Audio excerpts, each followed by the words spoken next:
আমরা এখন আছি মরক্কোর মারাকেশ নামক একটা প্রাচীন শহরে। এটা প্রাচীনতম না হলেও খ্রিস্টপূর্ব 700 অব্দ থেকে এখানে বসতি ছিল। পরে তো অনেক রাজত্ব বদল হয়েছে। মারাকেশে আমাদের মূল দ্রষ্টব্য হচ্ছে কৌতুবিয়া মসজিদ, বাহিয়া রাজপ্রাসাদ, এর বাইরে মদিনা। মদিনা মানে পশ্চিম আরবের অর্থাৎ আফ্রিকার আরব অংশে সমস্ত শহরের পুরনো অংশকে বলা হয় মদিনা। আমরা এখানে এসেছি, আমরা মদিনাতে একটা বাড়িতে রাত্রিবাস করব। তার আগে আজকে দেখিয়ে নিচ্ছি কৌতুবিয়া মসজিদ, অবশ্যই বাইরে থেকে, ভেতরে ঢোকার অনুমতি পাইনি। আর খানিকটা মদিনা স্কোয়ারের খানিকটা অংশ আর রাজপ্রাসাদে ঢোকা পর্যন্ত একটা ভিডিও আজকে আপনাদের কাছে সামনে উপস্থিত করছি। তারপরে আমার দ্বিতীয় অংশে থাকবে রাজপ্রাসাদ। তাই আজকে আমাদের দ্রষ্টব্য প্রাচীন শহর মারাকেশ।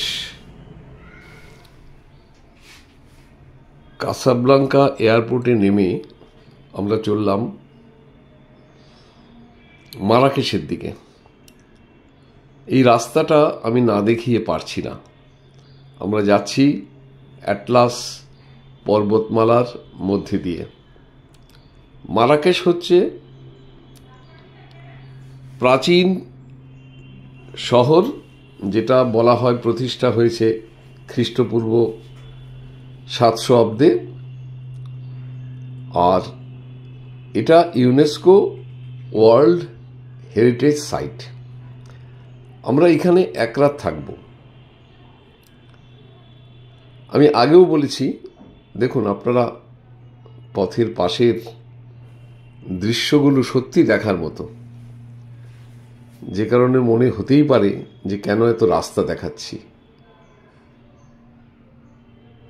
অ্যাটলাস পর্বতমালার মধ্যে দিয়ে আমরা যাচ্ছি। আরবের, বিশেষ করে মাগরেব মানে পশ্চিম আরব, যেটা উত্তর আফ্রিকা, সেখানে শহরের পুরনো অংশকে বলা হয় মদিনা। ভাবা যায়? দেখুন এরকম আকাশ, স্থির হয়ে আছে মেঘ।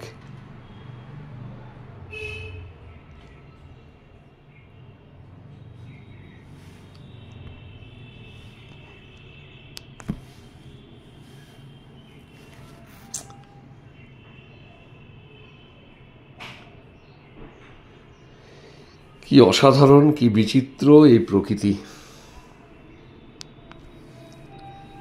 মেঘেরা এখানে দল বেঁধে যায় না কোথাও, যেন স্থির হয়ে থাকে। আর এক একটা মেঘের আকৃতি দেখুন, এটাকে তো মনে হচ্ছে আণবিক রিয়েক্টর।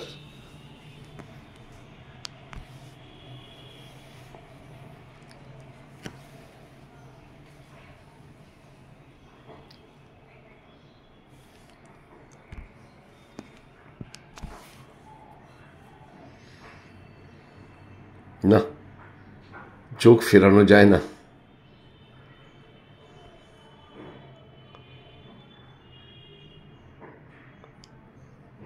ভাবুন কি দৃশ্য, আকাশ কত সুন্দর হতে পারে।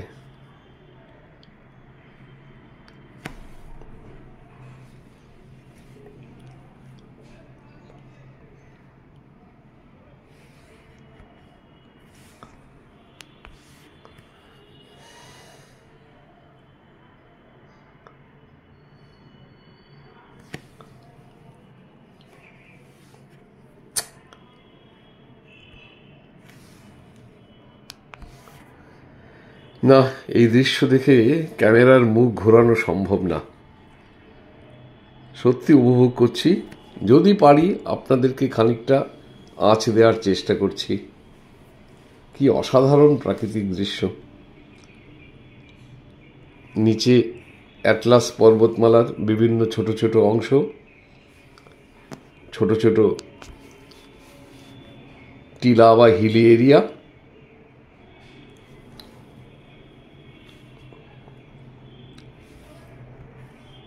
আর উপরে নীল আকাশ, সাদা মেঘ, যে মেঘ থেকে বৃষ্টি হবে না।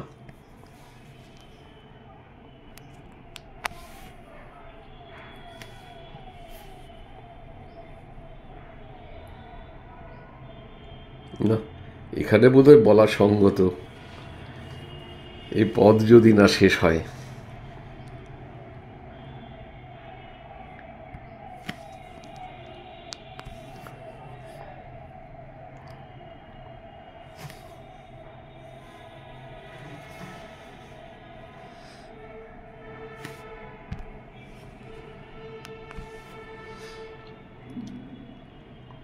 আর কিছু দেখার দরকার আছে পৃথিবীতে এই ধরনের দৃশ্য দেখতে পেলে?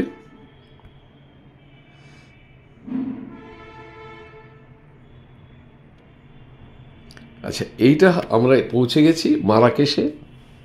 মারাকেশের সবচেয়ে বড় দ্রষ্টব্য হচ্ছে এই কৌতুবিয়া মস্ক, কৌতুবিয়া মসজিদ। আজকে ভেতরে ঢোকার অনুমতি নেই, নির্দিষ্ট টাইম আছে।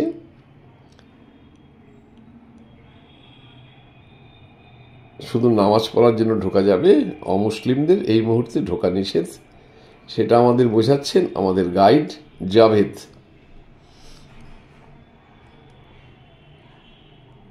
ভাবুন না, বাইরে থেকেই দেখে নিই। এইবার এসে গেছি আমরা এখানকার রাজপ্রাসাদে ঢুকব। রাজপ্রাসাদের বাইরে যে বাগান চত্বর, সেটাও দেখার মতো, এবং অনেকটা এরিয়া জুড়ে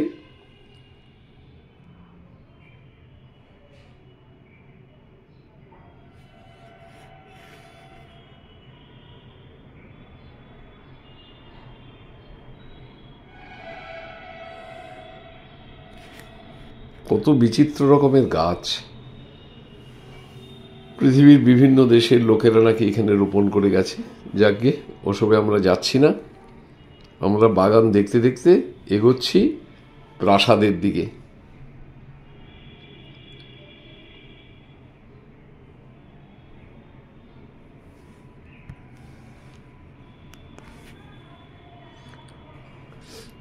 আমরা যখন দেখেছি, আপনাদেরকেও দেখিয়ে নিই, ভালো লাগবে।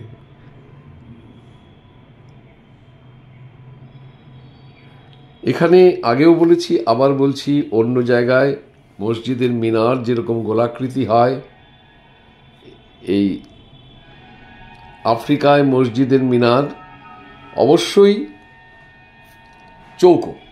এটা নাকি বারবারিক আর্কিটেকচারাল।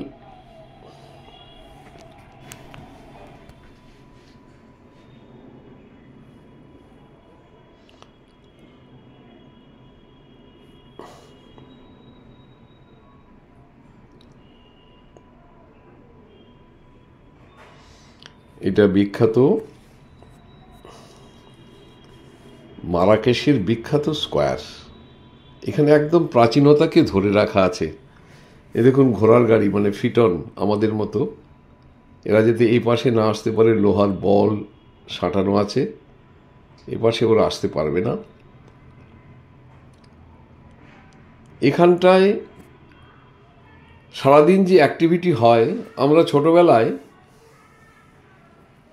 যা দেখতাম আমাদের শহীদ মিনারের নিচে, এখন হয় কিনা আমি জানি না, হওয়া অসম্ভব, কারণ ময়দান চত্বর তো এখন দখল হয়ে গেছে।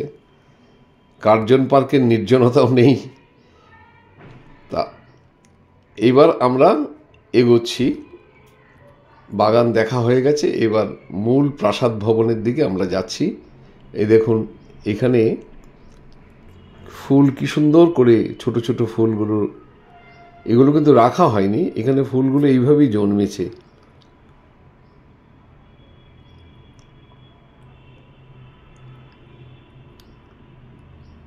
এখানে যথেষ্ট ইউরোপিয়ানদের আগমন হয়। একসময় তো ফ্রান্সের অধীনেই ছিল।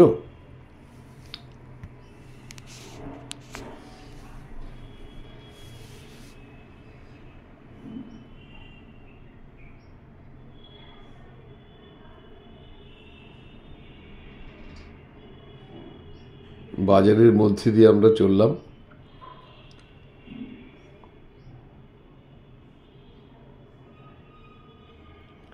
এটাই প্রাসাদে যাওয়ার রাস্তা।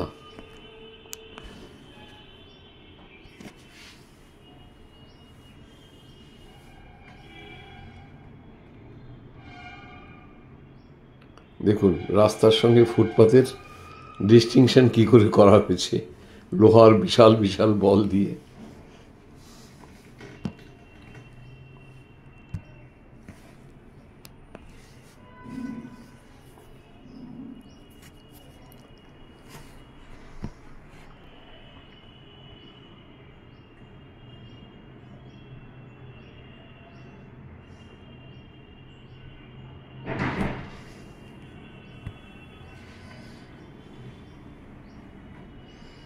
হাঁটা ছাড়া কোনো রাস্তা নেই এখানে, যানবাহন নিষিদ্ধ, সাইকেল কিংবা মোটর বাইক। সাইকেল কাউকে দেখিনি।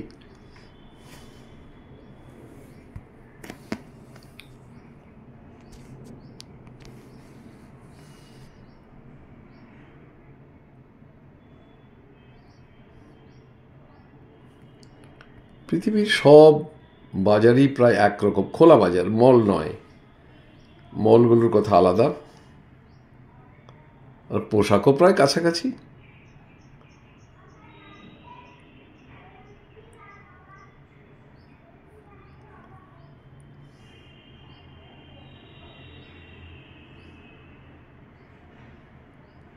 এখানে আবার ছোট ছোট গাড়ি দেখছি।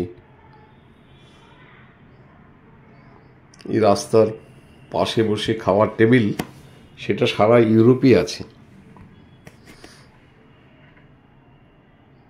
এই যে প্যালেস বাহিয়া, এই প্যালেস স্পেলিংটা ফ্রান্সের, ইংরেজিতে বাহিয়া প্যালেস, মানে বাহিয়া রাজপ্রাসাদ।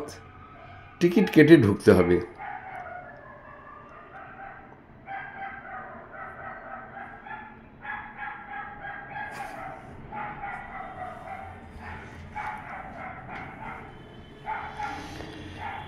আমরা ঢুকে পড়েছি রাজপ্রাসাদ কম্পাউন্ডে। রাজকীয় ব্যাপার, ছোটখাটো কি হবে? অনেকটা হাঁটার পর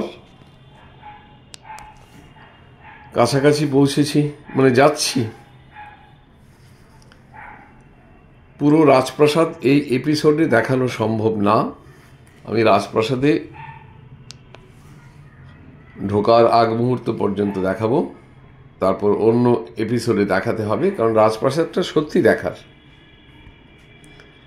এখানে আরবের মতো ড্রেস কোড নেই, খানিকটা শিথিল। কারণ আছে, এরা ইউরোপিয়ানদের আন্ডারে ছিল তো। এখনো প্রচুর ইউরোপিয়ান ট্যুরিস্ট আসে। বেশি কড়াকড়ি দেখালে হয়তো ওরা আসবে না। আর ট্যুরিজম তো পৃথিবীর অনেক জায়গাতেই একটা ইনকামের ব্যাপার। এখানে টিকিট কাটা,